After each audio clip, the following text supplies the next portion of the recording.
budaya. Saat ini saya tengah berada di Masjid Agung Banten yang berada di kawasan Situs Kapur Bakalaan Banten Lama. Pengunjung yang datang ke masjid ini bukan hanya datang untuk beribadah saja, melainkan juga untuk berziarah. Di sebelah utara masjid terdapat makam Sultan dan keluarganya. Mari kita intip makam Sultan dan keluarganya.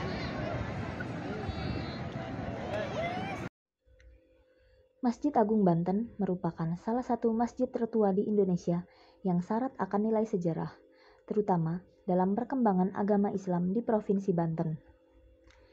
Masjid ini menjadi pusat penyebaran agama Islam di Banten. Masjid Agung Banten dibangun pada masa pemerintahan Sultan Hasanuddin, yakni Raja pertama dari Kesultanan Banten. Beliau merupakan putra pertama dari Sunan Gunung Jati dan orang pertama yang menyebarkan Islam di Banten.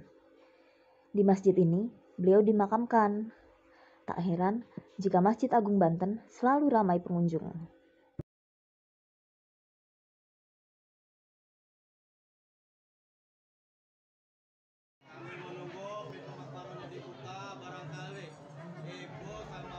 Sekarang saya sudah berada di depan gerbang masuk makam Sultan Maulana Hasanuddin Banten.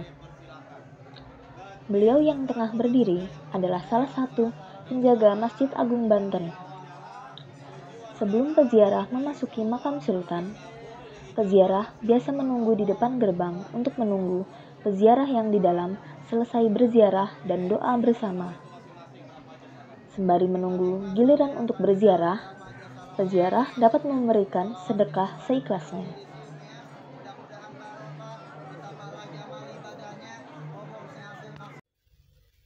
Dapat dilihat, peziarah yang datang cukup padat. Mengingat pengambilan video dilakukan di hari Minggu.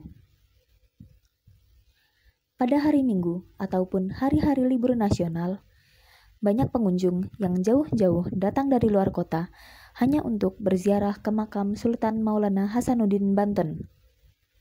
Sepertinya jaga jarak tidak diterapkan di sini.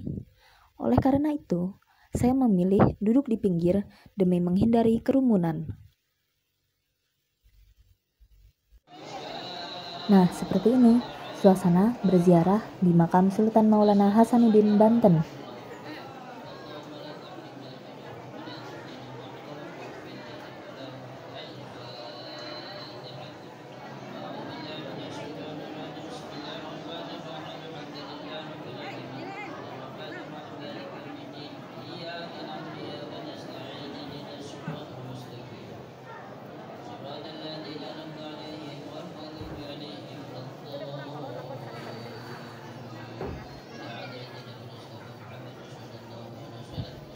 Untuk mengetahui lebih dalam mengenai Sultan Maulana Hasanuddin Banten, serta kebiasaan ziarah yang dilakukan umatnya karena rasa cinta kepada Sultan Maulana Hasanuddin Banten, saya akan berbincang dengan Haji Tubagus Uci yang sudah lama menjadi pengurus Masjid Agung Banten. Sultan Maulana Hasanuddin, beliau adalah putra dari Syekh Syarif Hidayatullah Cirebon, dan beliau Sultan Maulana Hasanuddin, orang pertama yang menjadi sultan di daerah Banten. Beliau sultan pertama di daerah sini yang mengislamkan daerah Banten seluruhnya untuk wilayah Banten, sampai wilayah kekuasaannya itu meliputi sampai ke sebagian Jakarta dan juga Lampung. Dan beliau dimakamkan di sini. Ini tempat pemakaman utamanya.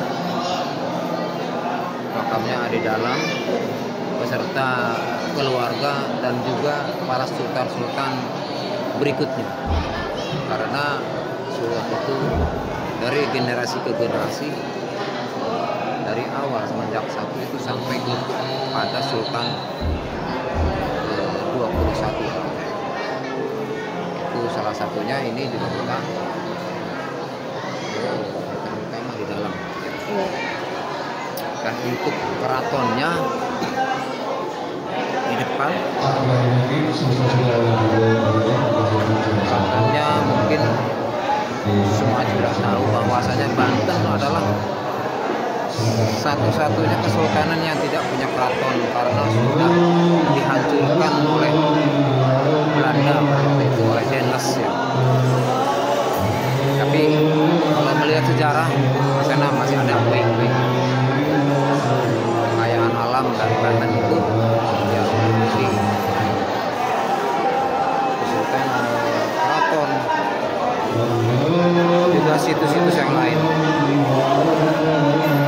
Kalau boleh tahu ada berapa makam di sini, Pak? Di sini banyak. Untuk lebih tepatnya saya juga tidak memastikan ya, karena banyak emang. Dan untuk makom yang utama itu adanya di dalam. Ya, di dalam terkunci. Di sana ada makom 7. Salah satunya adalah yang utama itu adalah makom Kanjeng Sultan Maulana Hasanuddin berikut Permaisuri. Dan juga para aulia, para syuhada, dan juga para keluarga. Mengenai tradisi ziarahnya bagaimana ya, Pak? Kenapa? Mengenai tradisi ziarahnya. Oh, untuk ziarah itu tradisi di sini kita bertawasul bersama-sama dipimpin oleh seorang petugas namanya muzawir. Nah, muzawir tersebut akan memimpin langsung para jamaah yang mau ziarah. Kalaupun ada yang berkenan untuk tawasul sendiri atau ziarah sendiri silakan saja.